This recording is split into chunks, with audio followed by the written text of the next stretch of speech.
Hello everyone, स्वागत है आप सभी का मगध साइंस कोचिंग के ऑनलाइन प्लेटफॉर्म पे। तो अभी तक हम लोग जो है केमिकल काइनेटिक्स में देख चुके हैं फर्स्ट ऑर्डर रिएक्शन, और हम लोग देख चुके थे जीरो ऑर्डर रिएक्शन।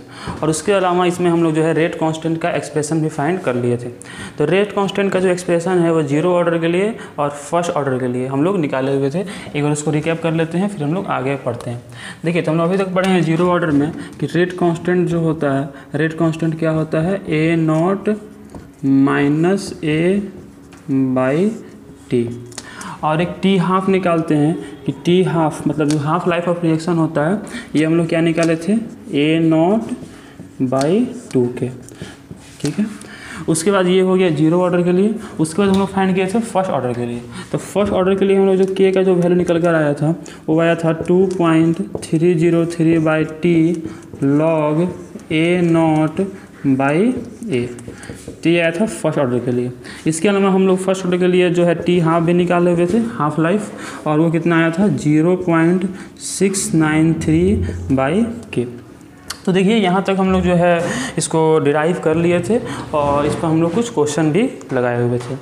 ठीक है, तो ये टॉपिक हमारा यहाँ पर ख़त्म हुआ। हम लोग अब अगला टॉपिक आज पढ़ेंगे। देखिए, अब जो नेक्स्ट कुछ टॉपिक इस चैप्टर में और बचे हुए हैं वो टॉपिक है जैसे कि है स्यूडो ऑर्डर रिएक्शन, और है मोलिक्युलरिटी ऑफ रिएक्शन, और एक होता है टाइप ऑफ रिएक्शन, और लास्ट है कोल्जन थ्योरी।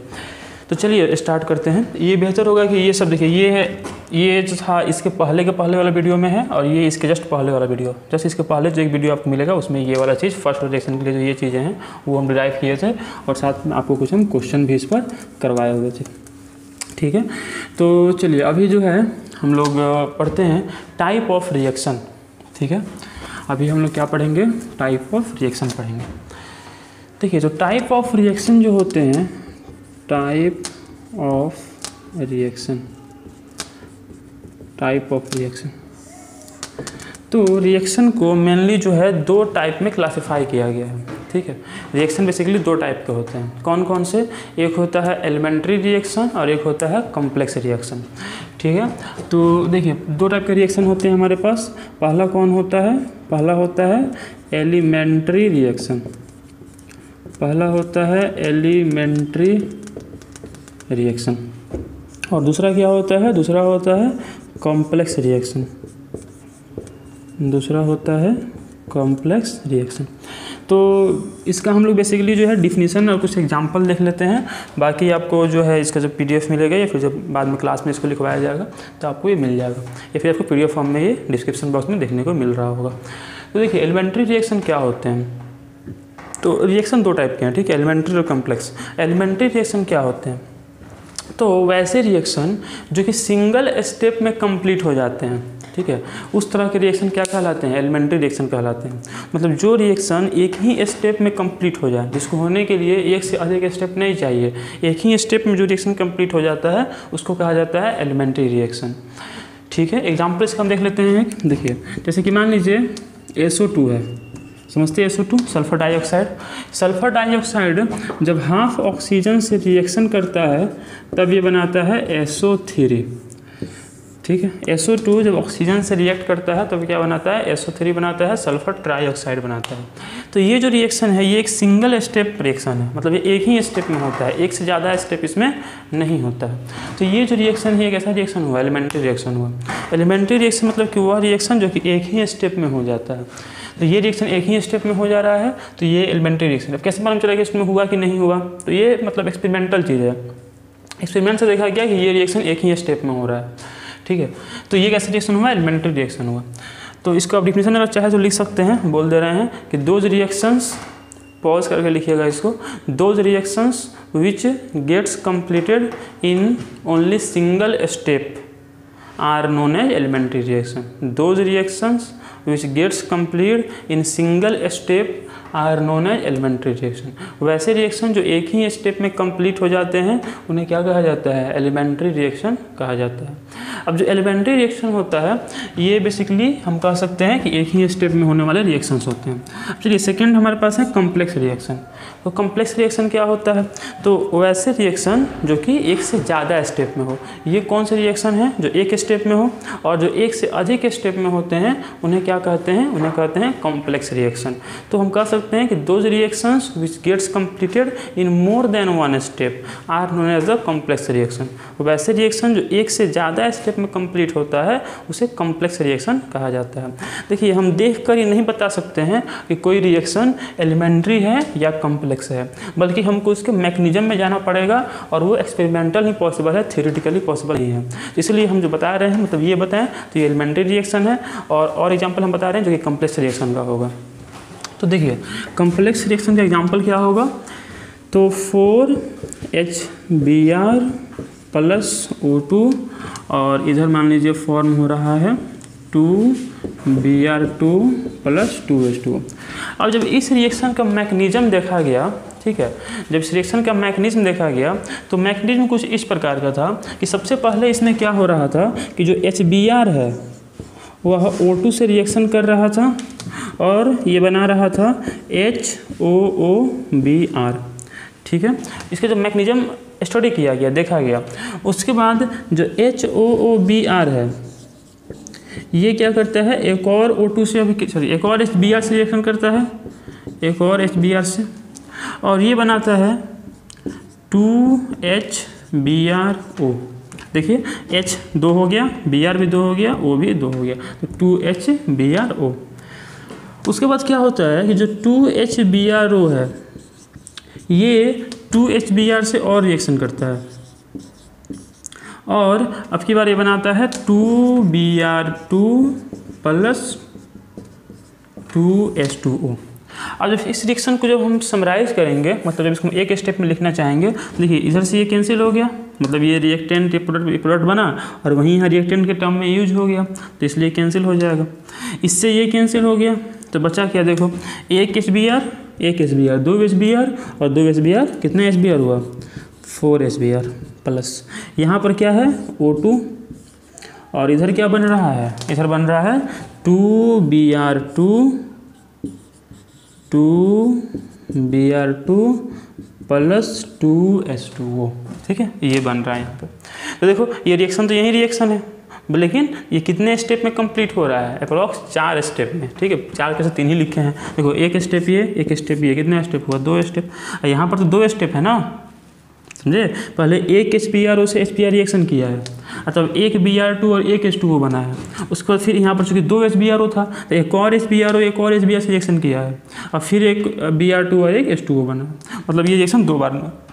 तो मतलब ये रिएक्शन कितने स्टेप में कंप्लीट हो रहा है? ये रिएक्शन कंप्लीट हो रहा है 4 स्टेप में, ठीक है। तो ये कैसा रिएक्शन हुआ? ये हुआ कॉम्प्लेक्स रिएक्शन। तो रिएक्शन कितने टाइप का हो गया? 2 टाइप का। कौन कौन? एक हो गया एलिमेंट्री रिएक्शन और एक हो गया कॉम्प्लेक्स रिएक्शन। एलिमेंट्री रिएक्शन हुआ है जो कि सिंगल स्टेप में होता है, और कॉम्प्लेक्स रिएक्शन हुआ है जो कि एक से ज़्यादा स्टेप में होता है, ठीक है। तो इसमें हम आगे देखते हैं, और आगे तो अभी तक हम लोग क्या क्या पढ़े? एलिमेंट्री और कॉम्प्लेक्स रिएक्शन पढ़ लिए। चलिए, अब थोड़ा एक चीज़ छूटा हुआ है, ऑर्डर ऑफ रिएक्शन का ही एक टॉपिक है जिसका नाम है स्यूडो ऑर्डर रिएक्शन। अभी तक हम लोग जो है 0 ऑर्डर, फर्स्ट ऑर्डर का पूरा डिटेल से स्टडी किए, उसका डिफिनीशन देखे थे, उसके अलावा उसका जो है रेट कांस्टेंट का जो एक्सप्रेशन फाइंड किए थे, ठीक है, उसके अलावा उसका हाफ लाइफ कैलकुलेट किए थे। अब हम लोग क्या करने जा रहे हैं कि उसी में एक होता है स्यूडो ऑर्डर रिएक्शन, ठीक है। चलिए उसको देखते हैं कि स्यूडो ऑर्डर रिएक्शन क्या होता है। तो डालिए कॉपी में आप डालिएगा heading pseudo order reaction, PSEUDO pseudo order reaction. Pseudo order reaction, देखो स्यूडो ऑर्डर रिएक्शन क्या होता है? तो नाम से ही स्पष्ट है, स्यूडो मतलब क्या होता है? स्यूडो मतलब होता है झूठा, फॉल्स, गलत। कुछ ऐसे रिएक्शन होते हैं जिनका ऑर्डर देखने पर कुछ और लगता है लेकिन वास्तव में उनका ऑर्डर कुछ और होता है, ठीक है। कुछ ऐसे रिएक्शन होते हैं जो देखने पर उनका ऑर्डर कुछ और लगता है लेकिन वास्तव में उनका ऑर्डर कुछ और होता है। तो मतलब इसको अंग्रेजी में हम जैसे बोलेंगे कि those reactions which actual order is different from expected order is known as the pseudo order reaction. मतलब देखने पर उनका ऑर्डर कुछ और फील होता है, लेकिन वास्तव में वो किसी और ऑर्डर के रिएक्शन होते हैं। तो वैसे रिएक्शन क्या कहलाते हैं? स्यूडो ऑर्डर रिएक्शन कहलाते हैं। ठीक है, इसका एग्जाम्पल देखते हैं तो समझ में आएगा। जैसे कि मान लो कि ये रिएक्शन दिया हुआ है C12H22O11 और ये क्या किया कि H2O से रिएक्शन किया। ठीक है, और यहाँ पर क्या बनेगा? C6H12O6 plus C6H12O6। ये हुआ ग्लूकोज और ये क्या हुआ बोलो? फ्रक्टोज। ठीक है, और ये क्या हुआ? शुगर। और इस प्रोसेस को बोलते हैं इन्वर्जन ऑफ केन शुगर। ये जो प्रोसेस है ये H2SO4 के प्रेजेंस में होता है। H2SO4 यहाँ लिक्विड फॉर्म में प्रेजेंट रहता है कैटलिस्ट के फॉर्म में। ठीक है, तो खैर इस प्रोसेस को क्या बोलते हैं? Inversion of cane sugar. Inversion of cane sugar. ठीक है, और अच्छा इन्वर्जन ऑफ केन शुगर क्यों बोल रहे हैं इसको? क्योंकि ये तो खैर शुगर है, और इसको इन्वर्जन क्यों बोल रहे हैं? क्योंकि देखो इसको हम हाइड्रोलाइसिस करवा रहे हैं, तो वाटर में मिला रहे हैं, मिलाने के बाद दो चीज़ें बन रही हैं। क्या क्या बन रहा है? ग्लूकोज और क्या बन रहा है? फ्रक्टोज। अब यहाँ अगर हम देखें तो ग्लूकोज जो है ये पॉजिटिव साइन इसके लिए लिखा जाता है, और फ्रक्टोज जो है इसके लिए निगेटिव साइन लिखा जाता है। ऐसा क्यों? ऐसा इसलिए कि ग्लूकोज जो है ये होता है डेक्स्ट्रोरोटेटरी। जो आप लोगों को हालांकि पढ़ना है, केमिस्ट्री में ही पढ़ना है, लास्ट चैप्टर है बायोमोलिक्यूल्स, उसमें अच्छे समझ में आएगा। अभी केवल सुन लो इतना कि ग्लूकोज के लिए प्लस लिखते हैं, फ्रुक्टोज के लिए माइनस लिखते हैं। थोड़ा बहुत अगर 11th में पढ़े होगे ऑर्गेनिक समझ में आता होगा, नहीं तो फिर समझ में आएगा जब पढ़ेंगे बायोमोलिक्यूल्स। ठीक है, तो ग्लूकोज के लिए प्लस लिखते हैं और फ्रक्टोज के लिए क्या लिखते हैं? माइनस लिखते हैं। प्लस मतलब कि ये क्या करता है ना कि जब कोई भी PPL आता है, प्लेन पोलराइज्ड लाइट, तो उसको ये राइट डायरेक्शन में क्या कर देता है? रोटेट कर देता है। और ये क्या करता है कि कोई भी अगर PPL आता है तो उसको ये लेफ्ट डायरेक्शन में जो है रोटेट कर देता है। इसलिए इसको बोलते हैं डेक्स्ट्रोरोटेटरी, इसको बोलते हैं लिबोरोटेटरी। तो खैर ये सब नहीं जाना, अभी बायोमोलिक्यूल्स में आएगा। तो शुगर ब्रेक हो रहा है तो क्या बन रहा है? ग्लूकोज फ्रक्टोज, और दोनों का साइन कैसा होता है? उल्टा। एक का साइन है प्लस और एक का साइन है माइनस। इसलिए इस प्रोसेस को जो है इन्वर्जन कहा जाता है। यहाँ पर इन्वर्स साइन आ रहा है, उल्टा साइन आ रहा है, इसलिए इसको क्या कहते हैं? Inversion. Inversion of cane sugar. Cane sugar जो है उसका इन्वर्जन हो जा रहा है। बात समझ में आ रहा है? ठीक है, अब देखिए, अब इस रिएक्शन का अगर हम लिखें रेट, तो हम क्या लिखेंगे कि rate of reaction is equal to K, इधर क्या है? C12H22O11 और क्या है? H2O। मतलब कि इसमें अगर हम ऑर्डर देखें तो इसका ऑर्डर क्या होगा? देखो यहाँ पर 1, यहाँ पर 1, 1 और 1 कितना हो गया? 2। तो इसका ऑर्डर कितना मालूम चलेगा? 2। लेकिन एक्सपेरिमेंट में देखा गया क्या चीज़ कि जो इस रिएक्शन का रेट है, ठीक है, वो H2O पर डिपेंड नहीं करता है, वह केवल और केवल शुगर पर डिपेंड करता है। मतलब कि एक्चुअल में इसका जो रेट ऑफ रिएक्शन है उसका इक्वेशन कुछ ऐसे लिखाएगा कि rate of reaction is equal to K, इधर हो गया C12H22O11। ठीक है, तो एक्चुअल में इसका जो रेट है वो हम ऐसे लिखते हैं। ठीक है, तो मतलब कि इसमें जो इसका रेट है इस रिएक्शन का वो इस पर H2O पर डिपेंड नहीं कर रहा है, केवल और केवल जो है शुगर पर डिपेंड कर रहा है। मतलब कि इस रिएक्शन का जो इसका रेट हम एक्सपेक्ट किए थे कि इसका रेट कितना है? इसका रेट 2 है, मतलब सॉरी इसका ऑर्डर कितना है? ऑर्डर इसका 2 है, लेकिन क्या इसका ऑर्डर 2 है? नहीं, इसका ऑर्डर कितना है? 1 है। ये एक्सपेरिमेंट से मालूम चला। और ऐसा मतलब हर एक केस में होता है कि जहाँ भी H2O रहेगा उस पर रेट डिपेंड नहीं करता। जहाँ भी H2O रहेगा उस पर रेट डिपेंड नहीं करता है, और उसको जो है हम रेट के इक्वेशन में नहीं लिखते हैं, रेट इक्वेशन में उसको इंक्लूड नहीं किया जाता है। क्योंकि जो भी सॉल्वेंट ज़्यादा अमाउंट में रहे, ठीक है, या फिर अगर जो है वो कांस्टेंट रहे, रिएक्शन दौरान चेंज अगर नहीं हो, तो उसको जो है हम इंक्लूड नहीं करते हैं रेट इक्वेशन में। ठीक है, समझ? ठीक है, तो इसमें जो रेट है वो केवल एक ही रिएक्टेंट पर डिपेंड करता है, H2O पर डिपेंड नहीं करता है। और जिसमें भी H2O रहेगा उस पर जो है रिएक्शन का रेट डिपेंड नहीं करेगा। तो मतलब इस रिएक्शन को हम क्या बोलेंगे, इसको बोलेंगे स्यूडो ऑर्डर रिएक्शन, क्योंकि इस रिएक्शन को देखने पर कुछ और रेट मालूम चल रहा है और वास्तव में इस रिएक्शन का जो रेट है वो कुछ और है, वो किसी और ऑर्डर का रिएक्शन है। एक्चुअल में ये है फर्स्ट ऑर्डर का रिएक्शन, लेकिन देखने पर क्या मालूम चल रहा है कि ये जो है सेकेंड ऑर्डर रिएक्शन है। तो एक और इसमें हम इक्वेशन देख लेते हैं। जैसे मान लीजिए दिया हुआ है H2O2 प्लस H2O, ये ब्रेक हो रहा है और बन रहा है यहाँ पे H2O प्लस O2, ठीक है। इसको हम चाहे तो बैलेंस कर सकते हैं, इधर 2 से मल्टीप्लाई कर देंगे तो ये जो है बैलेंस हो गया, है ना। बैलेंस हुआ कि नहीं, देखो इधर भी 2 से मल्टीप्लाई कर दें, ठीक है। H2O2 4, ये कितना हो गया 2 to 4, तो यहाँ पर हमको मल्टीप्लाई करना पड़ेगा कितना से 4, ठीक है, क्योंकि 2 4 2 6 सॉरी 3 से 3 2 जा 6, तो ये कितना हो गया 3 और ये O2, तो H2O2 plus 2H2O, sorry reaction गलत, 1 मिनट। H2O इसको ऐसे लिख सकते हैं हम H2O प्लस हाफ O2 और यहाँ बन रहा है H2O2। अब इसका अगर हम रेट देखना चाहें तो इसका जो रेट होगा, जो रेट ऑफ रिएक्शन होगा वो क्या हो जाएगा K, ठीक है। यहाँ पर क्या हो गया H2O और एक और कौन हो गया इसमें O2, O2 का पावर कितना है यहाँ पर 1/2। तो देखने पर हमको क्या लग रहा है किस ऑर्डर का रिएक्शन है ये, देखो 1 प्लस हाफ मतलब ये हो गया 3/2, 1.5 ऑर्डर का रिएक्शन। लेकिन एक्चुअल में एक्सपेरिमेंटली देखा गया कि ये जो रिएक्शन है ये फर्स्ट ऑर्डर रिएक्शन है। कैसा रिएक्शन है, फर्स्ट ऑर्डर रिएक्शन है। तो मतलब इस तरह के जो रिएक्शंस हम लिख रहे हैं जिसमें कि एक्चुअल इसका ऑर्डर कुछ और है लेकिन हमको देखने पर कुछ और ऑर्डर प्रेडिक्ट हो रहा है, इस तरह के रिएक्शन क्या कहलाते हैं, स्यूडो ऑर्डर रिएक्शन कहलाते हैं। तो आप डिफिनेशन लिख सकते हैं, बोल दे रहे हैं अभी कि those reactions which order is different from their expected order are known as the pseudo order reaction. वैसे रिएक्शन जिनका एक्चुअल ऑर्डर उसके एक्सपेक्टेड ऑर्डर से डिफरेंट होता है वैसे रिएक्शन क्या कहलाते हैं, स्यूडो ऑर्डर रिएक्शन कहलाते हैं। मेरे ख्याल से आपको ये स्यूडो ऑर्डर समझ में आ गया होगा। और इसके पहले हम लोग एलिमेंट्री और कम्प्लेक्स रिएक्शन के बारे में पढ़े थे, वो भी आपको क्लियर हो गया होगा। तो एक और थोड़ा सा टॉपिक है, उसको पढ़ने के बाद हम लोग इसमें एक और जो लास्ट टॉपिक, जो एक मेजर टॉपिक लास्ट में बच रहा है कॉलिजन थ्योरी, उसको हम लोग पढ़ेंगे। तो पहले एक स्मॉल टॉपिक है जिसको बोलते हैं मोलेक्युलरिटी ऑफ रिएक्शन।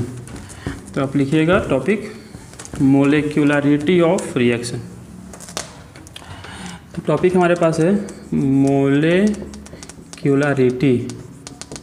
मोलेक्युलरिटी of reaction. देखिए क्या होता है, देखो कोई भी रिएक्शन कब होता है, जैसे मान लो कि रिएक्टेंट अगर रखे हुए हैं तो रिएक्शन कब करते हैं, वो रिएक्शन तब करते हैं जब रिएक्टेंट आपस में कोलाइड करते हैं, टकराते हैं। जब तक रिएक्टेंट में आपस में कॉलिजन नहीं होगा, और यही है कॉलिजन थ्योरी जो जस्ट इसके बाद हम लोग पढ़ेंगे आज की क्लास में, ठीक है। इतना समझिए केवल कि रिएक्शन तब होता है जब रिएक्टेंट आपस में कोलाइड करते हैं, टकराते हैं। मतलब अगर रिएक्टेंट केवल रखा हुआ है और आपस में टकरा नहीं रहा है तो रिएक्शन नहीं होगा। अब यहाँ पर मोलेक्युलरिटी क्या होता है, जितने रिएक्टेंट एक साथ आपस में टकराते हैं उसी नंबर को, जितने रिएक्टेंट एक साथ टकरा रहे हैं उसी को रिएक्शन का मोलेक्युलरिटी कहा जाता है। जैसे मान लो किसी रिएक्शन में एक साथ जो है 2 रिएक्टेंट, मतलब रिएक्टेंट का 2 मोलिक्यूल एक साथ टक्कर कर रहा है, कोलाइड कर रहा है, तो ये क्या कहलाएगा, वो कहलाएगा कि उस ऑर्डर का जो उस रिएक्शन का जो मोलेक्युलरिटी है वो 2 है। इसको हम अगर डिफिनेशन बोलना चाहते ये बोलेंगे कि the number of reactant which collide simultaneously to form the product is known as the molecularity of reaction। मतलब कि जितने नंबर रिएक्टेंट का एक साथ कोलाइड करता है प्रोडक्ट फॉर्म करने के लिए, उसी को क्या कहा जाता है, मोलेक्युलरिटी कहा जाता है। जैसे कि देखिए मान लीजिए दिया हुआ है रिएक्शन H2 + I2 और यहाँ बन रहा है 2HI। बोला जाए बताइए इस रिएक्शन की मोलेक्युलरिटी क्या है, आता है इस तरह क्वेश्चन, ठीक है, ऑब्जेक्टिव में सर क्वेश्चन आता है बोर्ड में। तो मान लीजिए रिएक्शन दिया हुआ है, अब पूछा जाए कि बताइए इस रिएक्शन की मोलेक्युलरिटी क्या है, तो बताओ इसमें कितने रिएक्टेंट हैं? 2 रिएक्टेंट दिख रहा है, एक और एक ये, कितना हुआ 2। मतलब इसकी मोलिक्युलरिटी कितनी हुई 2। मतलब एक साथ कितने आपस में कोलाइड कर रहे होंगे? तो एक मोलिक्यूल H2 का और एक मोलिक्यूल I2 का कोलाइड कर रहा होगा, तो एक और एक कितना हुआ 2, जिसकी मोलिक्युलरिटी कितनी हो गई 2। बहुत सिंपल चीज़ है ये। मोलिक्युलरिटी जो है एक थ्योरेटिकल चीज़ है। इसके पहले हम लोग पढ़े थे एक ऑर्डर ऑफ रिएक्शन, तो वो प्रैक्टिकल चीज़ था। हालांकि इस रिएक्शन का अगर पूछे कि ऑर्डर क्या होगा, तो आपको अगर याद हो इसका ऑर्डर क्या होता है 2 होता है। सेकेंड ऑर्डर रिएक्शन में जो है ये एग्जाम्पल हम लिखवाए हुए थे। तो यहाँ पर मोलिक्युलरिटी ऑर्डर दोनों सेम है, तो सेम हो भी सकता है और ऐसा भी सकता है कि सेम नहीं हो। जैसे मान लो कि ये रिएक्शन दिया हुआ है H2 प्लस Cl2, यहाँ बन रहा है 2HCl। ये रिएक्शन होता है सनलाइट के प्रेजेंस में, याद है। तो ये जो रिएक्शन है इसको पूछे, अगर हम पूछें बताइए इस रिएक्शन की मोलिक्युलरिटी क्या है, तो बताइए इसकी मोलिक्युलरिटी क्या होगी। एक हाइड्रोजन यहाँ पे, एक क्लोरीन यहाँ पे कोलाइड कर रहे होंगे, तो मोलिक्युलरिटी कितना हो गया 2। बहुत सिंपल, देख के जितना रिएक्टेंट रहेगा उतना मोलिक्युलरिटी हो जाएगा। लेकिन इसका ऑर्डर क्या है बताओ, इसका ऑर्डर क्या होगा, याद है इसका ऑर्डर क्या होगा? तो हम बताए थे कि जो भी रिएक्शन सनलाइट के प्रेजेंस में होता है और जो भी रिएक्शन कैटलिस्ट के प्रेजेंस में होता है वो रिएक्शन कैसे होते हैं? 0 ऑर्डर रिएक्शन होते हैं।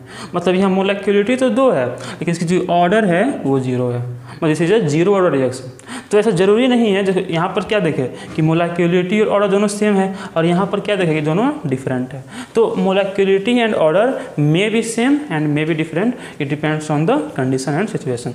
बट यहाँ पर क्या है कि मोलिक्युलरिटी जो है ये एक थ्योरेटिकल चीज़ है, मतलब इसके लिए हमको कोई मैकेनिज्म में जानने की ज़रूरत नहीं है, this is a theoretical thing. जबकि जो ऑर्डर है ये एक प्रैक्टिकल थिंग है। मतलब कि मोलिक्युलरिटी जो है वो हम सिंपली देख के बता सकते हैं, लेकिन ऑर्डर के लिए हमको जो है उसका मैकेनिज्म समझना पड़ेगा।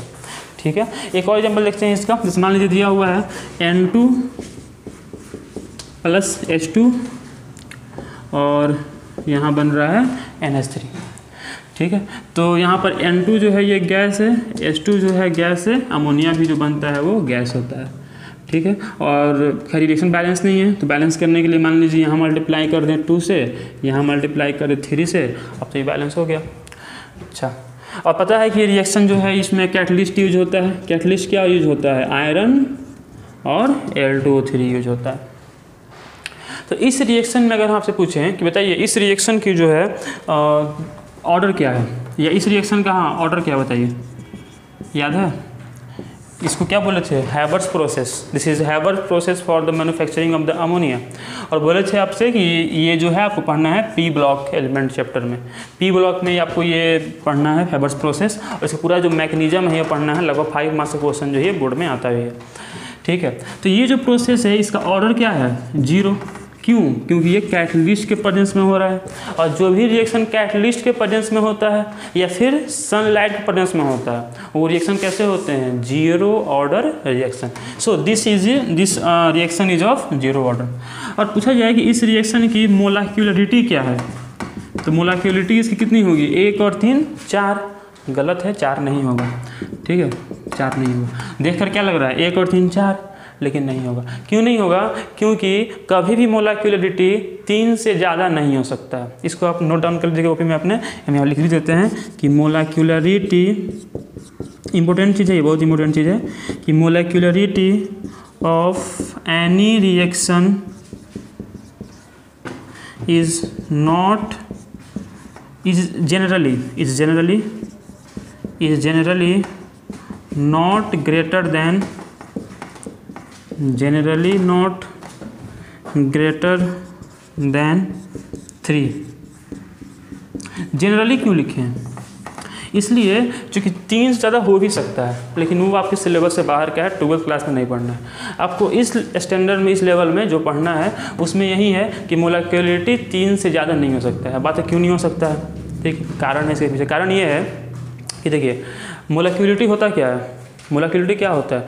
जितने रिएक्टेंट एक साथ कोलाइड करते हैं वही तो कहलाता है मोलिक्युलरिटी। जितने रिएक्टेंट एक साथ आपस में टकराते हैं, कोलाइड करते हैं प्रोडक्ट फॉर्म करने के लिए, उसी को कहा जाता है मोलिक्युलरिटी ऑफ रिएक्शन। ठीक है, अब यहाँ पर जो कंडीशन है वो ये है कि जो एक साथ रिएक्टेंट टकराएंगे तो बहुत रेयर कंडीशन है कि 3 से ज़्यादा रिएक्टेंट एक साथ टकराएगा। नॉर्मली 2 या 3 ही रिएक्टेंट एक साथ आपस में कोलाइड करता है, 3 से ज़्यादा रिएक्टेंट एक साथ कोलाइड नहीं करता। तो अगर मोलेक्युलरिटी 3 से ज़्यादा आ रहा है तो इट मीन्स कि ये एक मल्टी स्टेप प्रोसेस है, मतलब ये एक कॉम्प्लेक्स रिएक्शन है और कॉम्प्लेक्स रिएक्शन का मोलेक्युलरिटी नहीं लिखा जाता है। इसीलिए आपको हम इस वीडियो के शुरू में है बताए हैं एलिमेंट्री रिएक्शन और कॉम्प्लेक्स रिएक्शन कि एलिमेंट्री रिएक्शन क्या होते हैं। तो वैसे रिएक्शन जो एक स्टेप में होते हैं are known as the elementary reaction and those reactions which takes place in more than one step are known as the complex reaction. और जो मोलेक्युलरिटी है ये केवल हम लोग डिफाइन करते हैं किसके लिए, कॉम्प्लेक्स रिएक्शन के लिए ही डिफाइन करते हैं। एलिमेंट्री रिएक्शन के लिए मोलेक्युलरिटी डिफाइन कॉम्प्लेक्स रिएक्शन के लिए मोलेक्युलरिटी डिफाइन नहीं है। ओके, मतलब कि इसकी मोलेक्युलरिटी क्या होगी, तो हम कह सकते हैं कि 0 होगी। कॉम्प्लेक्स रिएक्शन की मोलेक्युलरिटी 0 होती है। कॉम्प्लेक्स रिएक्शन याद है ना, अभी दिए थे एग्जाम्पल पीछे देखा, देखो उसमें कि 4HBr plus O2 2Br2 plus 2H2O कितने स्टेप में हुआ था, वो 4 स्टेप में हुआ था, याद आ रहा है, 4 स्टेप में। अब हर एक स्टेप का अलग अलग मोलेक्युलरिटी होगा, तो कि हर एक स्टेप कैसा हुआ, एलिमेंट्री रिएक्शन हुआ और वो 4 मिल के ना वो कॉम्प्लेक्स रिएक्शन बन रहा है। तो हर एक स्टेप जो हुआ वो एलिमेंट्री रिएक्शन हुआ और उसका मोलेक्युलरिटी होगा, लेकिन ओवरऑल कॉम्प्लेक्स रिएक्शन जो होगा उसका मोलेक्युलरिटी नहीं होता है, उसका मोलेक्युलरिटी 0 होता है। तो मोलेक्युलरिटी होता क्या है, एक फिर से हम बोल देते हैं, इसको लिखना हो लिख सकता है, वीडियो को पॉज करके भी लिख सकता है कि the number of reactant which gets collide मतलब टकराना, which gets collide simultaneously spelling होता है SIMULTENEOUSLY, ठीक है। तो the number of reactant gets collide simultaneously to form the product is known as molecularity of reaction. मतलब जितने रिएक्टेंट एक साथ आपस में कोलाइड करते हैं प्रोडक्ट फॉर्म करने के लिए, उसी को रिएक्शन की मोलेक्युलरिटी कही जाती है, ठीक है। रिएक्शन ऑर्डर ऑफ मोलेक्युलरिटी सेम हो भी सकता है और सेम नहीं भी होगा, ठीक है। ऑर्डर हर एक रिएक्शन के लिए होता है, लेकिन मोलेक्युलरिटी केवल एलिमेंट्री रिएक्शन के लिए होता है, कॉम्प्लेक्स रिएक्शन का मोलेक्युलरिटी नहीं होता है, ठीक है। डिफरेंस भी आता है बहुत बार लिखने को कि write the difference between molecularity and order of reaction, तो मेरे ख्याल से आप खुद से भी लिख सकते हैं। वैसे 3-4 डिफरेंस हम बोल दे रहे हैं, अब अगर लिखना चाहें तो वीडियो को पॉज करके लिख भी सकते हैं। पहला डिफरेंस क्या हो जाएगा कि मोलेक्युलरिटी जो है एक थ्योरेटिकल प्रोसेस, थ्योरेटिकल थिंग है, एक थ्योरेटिकल वैल्यू है, और जो ऑर्डर है वो एक प्रैक्टिकल वैल्यू है, ठीक है। ऑर्डर जो है एक एक्सपेरिमेंटल वैल्यू है और मोलेक्युलरिटी जो है, मोलेक्युलरिटी कैसा वैल्यू है, एक थ्योरेटिकल वैल्यू है, ठीक है। तो ये एक डिफरेंस हुआ कि molecularity is theoretical while order is practical. Second difference क्या हो जाएगा बच्चों, सेकेंड डिफरेंस ये हो जाएगा कि मोलेक्युलरिटी जो होता है, molecularity it is always a whole number, मतलब मोलेक्युलरिटी जो है हमेशा एक होल नंबर होता है, 2, 3, 4, 5 ऐसे हो सकता है, ठीक है। लेकिन ऑर्डर जो होता है ये डेसिमल में जा सकता है, निगेटिव हो सकता है, कुछ भी हो सकता है, ठीक है, जबकि molecularity is always a whole number. Second difference. Third difference कि मोलेक्युलरिटी जो होता है वो केवल एलिमेंट्री रिएक्शन का होता है, जबकि ऑर्डर जो है वो दोनों तरह के रिएक्शन जो है एलिमेंट्री कॉम्प्लेक्स दोनों के लिए हो सकता है। तो ये सब कुछ डिफरेंसेस हैं, मैक्सिमम 2 नंबर में पूछेगा, उससे अधिक पूछ नहीं सकता है कि डिफरेंस क्या होता है ऑर्डर और मोलेक्युलरिटी में, ठीक है। तो यहाँ पर मोलेक्युलरिटी का कंसेप्ट भी खत्म होता है। अब हम लोग जो नेक्स्ट टॉपिक है कॉलिजन थ्योरी, उसके बारे में पढ़ने जा रहे हैं। तो मोलेक्युलरिटी क्या है, मेरे ख्याल से आप समझ गए होंगे कि जितने रिएक्टेंट एक साथ आपस में कोलाइड करते हैं प्रोडक्ट फॉर्म करने के लिए, उसी को रिएक्शन का क्या कहा जाता है, मोलेक्युलरिटी कहा जाता है, ठीक है। चलिए अब टॉपिक लीजिएगा आप कॉलिजन थ्योरी।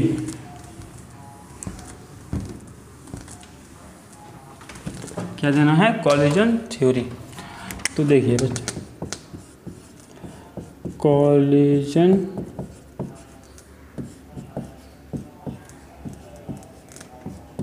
थ्योरी, देखिए कॉलिजन थ्योरी क्या होता है। कोलिजन थ्योरी क्या है? नाम से स्पष्ट है, इसमें कुछ कोलाइड करने वाली चीज़ें होंगी। कोलाइड क्या होता है? कोलाइड करने वाली कुछ चीज़ें होंगी। देखो तो कोलिजन थ्योरी क्या कहता है कि रिएक्टेंट प्रोडक्ट तब बनाते हैं जब रिएक्टेंट आपस में कोलाइड करते हैं। ठीक है, सिंपल सी बात है कि reactant gets converted into product when reactant collide to each other. जब तक रिएक्टेंट में आपस में कोलिजन नहीं होगा तब तक प्रोडक्ट फॉर्म नहीं होगा। इसी बात को क्या कहा जाता है? कोलिजन थ्योरी कहा जाता है। अब जो कोलिजन थ्योरी है, ठीक है, इसके हिसाब से भी जो कोलिजन मतलब मान लो कि रिएक्टेंट हैं और उनमें जो है कोलिजन हो रहा है, लेकिन हर एक कोलिजन से प्रोडक्ट नहीं बनता है। किसी कोलिजन से प्रोडक्ट बन भी सकता है, किसी कोलिजन से प्रोडक्ट नहीं भी बन सकता है। मतलब कि कोलिजन हम कह सकते हैं कि दो टाइप के कोलिजन होते हैं, एक होता है इफेक्टिव कोलिजन और एक होता है नॉन इफेक्टिव कोलिजन। तो कोलिजन हम कह सकते हैं कितने टाइप का होता है? दो टाइप का। कौन कौन सा? एक होता है इफेक्टिव कोलिजन, एक होता है इफेक्टिव कोलिजन, एक होता है इफेक्टिव कोलिजन और सेकेंड होता है नॉन इफेक्टिव कोलिजन। तो कोलिजन हुआ कितने टाइप का? दो टाइप का। मतलब रिएक्टेंट में आपस में अगर कोलाइड हो भी रहे हैं रिएक्टेंट, तो ज़रूरी नहीं है कि हर एक कोलिजन के रिजल्ट में प्रोडक्ट बन ही जाएगा। प्रोडक्ट बन भी सकता है और नहीं बन सकता है। तो इस हिसाब से कोलिजन को हम दो टाइप में क्लासिफाई करते हैं। कौन कौन? इफेक्टिव और एक कौन हुआ? Non effective. इफेक्टिव कोलिजन क्या होता है? तो जिन कोलिजन के बाद प्रोडक्ट फॉर्म हो जाएगा उसको बोलेंगे इफेक्टिव कोलिजन, और जिस कोलिजन के बाद प्रोडक्ट फॉर्म नहीं होगा उसको बोलेंगे नॉन इफेक्टिव कोलिजन। इसको लिख सकते हैं कि that type of collision after which reactant gets converted into product are known as effective collision. ठीक है, जबकि those type of collision between the reactants which does not get result in the formation of the product are known as the non-effective collision। अब बात यहाँ पर ये आता है कि आखिर क्यों कुछ कोलिजन इफेक्टिव होते हैं और कुछ कोलिजन नॉन इफेक्टिव हो जाते हैं। मतलब आखिर कौन से ऐसे फैक्टर हैं जो किसी कोलिजन को इफेक्टिव या नॉन इफेक्टिव बनाते हैं। तो देखिए दो तरह का फैक्टर है, मतलब दो फैक्टर है जो डिसाइड करता है कि कोई कोलिजन जो है वो इफेक्टिव होगा कि नॉन इफेक्टिव होगा। दो फैक्टर कौन कौन सा है? तो पहला फैक्टर जो होता है वो होता है energy factor, energy factor. Second factor जो होता है वो होता है ओरिएंटेशन फैक्टर। ठीक है, मतलब कि ये दो फैक्टर हैं जो ये डिसाइड करते हैं कि जो कोलिजन हो रहा है रिएक्टेंट के बीच वो कोलिजन इफेक्टिव होगा कि नॉन इफेक्टिव होगा। दो फैक्टर कौन कौन से हैं? एक हुआ एनर्जी फैक्टर और एक कौन हुआ? Orientation factor. ठीक है, एनर्जी फैक्टर क्या होता है? समझ रहे हैं बात को हम क्या बोल रहे हैं कि देखो जब रिएक्टेंट के बीच में कोलिजन होता है तो वो कोलिजन दो टाइप का होता है, इफेक्टिव और नॉन इफेक्टिव। अगर कोलिजन हुआ अब प्रोडक्ट फॉर्म हो गया तो उसको क्या बोलते हैं? Effective collision. अगर कोलिजन हुआ अब प्रोडक्ट फॉर्म नहीं हुआ तो उसको क्या बोलते हैं? नॉन इफेक्टिव कोलिजन बोलते हैं। ठीक है, और जो यहाँ पर दो तरह के फैक्टर हैं जो डिसाइड करते हैं कि कोलिजन इफेक्टिव होगा कि नॉन इफेक्टिव होगा। वो फैक्टर कौन कौन से हैं? पहला है एनर्जी फैक्टर और सेकंड कौन है? Orientation factor. चलो फर्स्ट देखते हैं कि एनर्जी फैक्टर क्या है। जो मान लो कि रिएक्टेंट हैं और रिएक्टेंट में जब कोलिजन हो रहा है, जब रिएक्टेंट में कोलिजन हो रहा है तो उस समय क्या होगा? उनके पास एक मिनिमम अमाउंट एनर्जी का होना ज़रूरी है। अगर उतना एनर्जी से ज़्यादा एनर्जी है तभी क्या होगा कि उनका जो कोलिजन है इफेक्टिव हो पाएगा। अगर उससे कम एनर्जी है तब वो जो है इफेक्टिव नहीं हो पाएगा। मतलब कि एनर्जी फैक्टर ये चीज़ है कि मान लो दो रिएक्टेंट है ए और बी, उनके बीच कोलिजन होना है तो कोलिजन होने के बाद कोलिजन होते समय उनके पास एक मिनिमम अमाउंट ऑफ एनर्जी का होना ज़रूरी है। अगर उससे कम एनर्जी होगा तो उनका जो कोलिजन होगा इफेक्टिव नहीं होगा, वो नॉन इफेक्टिव हो जाएगा। और वो जो मिनिमम अमाउंट ऑफ एनर्जी जिसकी ज़रूरत होती है किसी भी कोलिजन को इफेक्टिव बनाने के लिए उसको कहा जाता है थ्रेशोल्ड एनर्जी। क्या कहा जाता है उसको? Threshold energy. सिंबल होता है E0। ठीक है, E0 इसका सिंबल होता है। तो थ्रेशोल्ड एनर्जी, थ्रेशोल्ड एनर्जी क्या है? The minimum amount of energy required to make any collision effective. किसी भी कॉलिजन को इफेक्टिव बनाने के लिए जो मिनिमम अमाउंट ऑफ एनर्जी की आवश्यकता होती है उसी को क्या कहा जाता है? उसी को थ्रेशोल्ड एनर्जी कहा जाता है। सिंबल क्या होता है इसका? ई नॉट होता है। अभी इसके बारे में हम डिटेल से पढ़ेंगे, इसको हम कंप्लीट कर लेते हैं, फिर हम लोग फिर से इस पर आएंगे और इसके बारे में और डिटेल से विस्तृत रूप से पढ़ाई करेंगे। थोड़ा सा देख लेते हैं ओरिएंटेशन फैक्टर के बारे में। ठीक है, ये समझिए एक मिनिमम अमाउंट को जरूरी है। मतलब मान लो कि ए और बी को कोलाइड करना है, तो मान लो कि इसका थ्रेशोल्ड एनर्जी 50 जूल है। तो अगर 50 जूल से कम एनर्जी रहेगा तो इनका जो कॉलिजन है वो इफेक्टिव नहीं हो पाएगा। मतलब 50 जूल से कम एनर्जी इनके पास रहेगा तो इनके बीच में कॉलिजन होगा भी तो प्रोडक्ट फॉर्म नहीं होगा। 50 जूल कम से कम एनर्जी होना चाहिए या फिर उससे ज़्यादा एनर्जी होना चाहिए, तभी जो कॉलिजन है वो इफेक्टिव हो पाएगा और प्रोडक्ट बन पाएगा। और वो जो मिनिमम अमाउंट ऑफ एनर्जी होता है उसी को क्या कहा जाता है? थ्रेशोल्ड एनर्जी कहा जाता है। सेकेंड फैक्टर क्या है बच्चों? सेकेंड फैक्टर है ओरिएंटेशन फैक्टर। ओरिएंटेशन फैक्टर क्या होता है? ओरिएंटेशन मतलब होता है सजावट, अरेंजमेंट। ठीक है, कि जो रिएक्टेंट हैं उनका जो अरेंजमेंट है, जो ओरिएंटेशन है वो प्रॉपर होना चाहिए, उचित होना चाहिए, सही होना चाहिए। ठीक है, जैसे मान लीजिए क्या हो रहा है, CO रिएक्ट कर रहा है NO2 से और ये बना रहा है CO2+। अब यहाँ पर देखो, यहाँ पर क्या है, कुछ ऐसा करके ये मान लो हो गया C, ये मान लो हो गया O, ये मान लो हो गया N, ये O, ये O। बताओ क्या ये रिएक्शन हो पाएगा? मान लो इनका जो एनर्जी है वो अगर थ्रेशोल्ड एनर्जी के बराबर भी है, तभी भी क्या इनके बीच में रिएक्शन हो पाएगा? नहीं हो पाएगा। क्यों नहीं हो पाएगा? क्योंकि देखो यहाँ पर देख सकते हैं कि इस रिएक्शन में क्या हो रहा है, जो C है वह एक O से रिएक्शन कर रहा है, मतलब यहाँ से एक O ये ले रहा है और क्या बना रहा है? CO2। और यहाँ पर क्या रिलीज हो रहा है? NO। मतलब यहाँ से एक O क्या हो रहा है? रिलीज हो रहा है। मतलब एक O यहाँ से ये ले रहा है और C से बॉन्ड बना रहा होगा। क्योंकि हम लोग पता है कि C वैलेंसी कितना होता है? 4। तो एक वैलेंसी, 2 वैलेंसी जुड़ा हुआ ऑक्सीजन से, 2 वैलेंसी इसका एक और इस ऑक्सीजन से जुड़ेगा और तब ये क्या बनेगा? CO2 बनेगा, है कि नहीं? है ना? तो CO2+NO। अब यहाँ पर अगर देखा जाए तो CO2, अब मतलब यहाँ पर जो रिएक्शन हो रहा है वह कार्बन और ऑक्सीजन के बीच में रिएक्शन हो रहा है। लेकिन यहाँ पर आमने सामने कौन है? कार्बन और नाइट्रोजन। तो क्या रिएक्शन होगा? रिएक्शन नहीं होगा।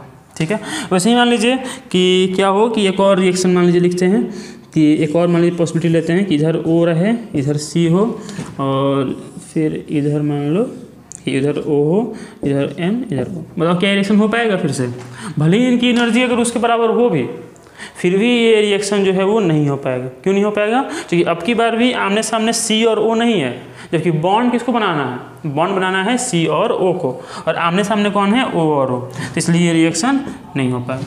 तो ये रिएक्शन होगा कब? ये रिएक्शन होगा तब जब इधर मान लो कि C हो, इधर मान लो कि O हो, इधर मान लो कि O है, इधर N, इधर O। अब की बार में क्या होगा? ये रिएक्शन हो जाएगा और इधर क्या बन जाएगा? CO2, इधर क्या बन जाएगा? NO। मतलब इस कंडीशन में ही ये रिएक्शन हो पाएगा। इसके अलावा और कोई भी ओरिएंटेशन रहेगा तो ये रिएक्शन जो है वो नहीं हो पाएगा। तो ये 2 फैक्टर हैं, एनर्जी फैक्टर और ओरिएंटेशन फैक्टर, जो डिसाइड करते हैं कि कोई रिएक्शन, कोई कॉलिजन जो है वो इफेक्टिव होगा कि नॉन इफेक्टिव होगा। अब इसके बाद थोड़ा डिटेल से हम लोग बात करेंगे थ्रेशोल्ड एनर्जी, और इसी में आगे जो एक बात होता है एक्टिवेशन एनर्जी, और वो सब हम लोग बात करेंगे। तो हम लोग बात करेंगे अब नेक्स्ट वीडियो में। इस वीडियो को यहीं पर ख़त्म करते हैं। ठीक है, और नेक्स्ट वीडियो में जो है हम लोग बात करेंगे एक्टिवेशन एनर्जी, आर्हेनियस एक इक्वेशन होता है उसके बारे में बात करेंगे, और हम लोग कैटलिस्ट का क्या इफेक्ट होता है उसके बारे में देखेंगे। ठीक है, इस वीडियो को यहीं पर ख़त्म करते हैं। नेक्स्ट वीडियो जो होगा वो हम लोग देखेंगे एक्टिवेशन एनर्जी के बारे में। तब तक के लिए पढ़ाई करते रहें। Thank you.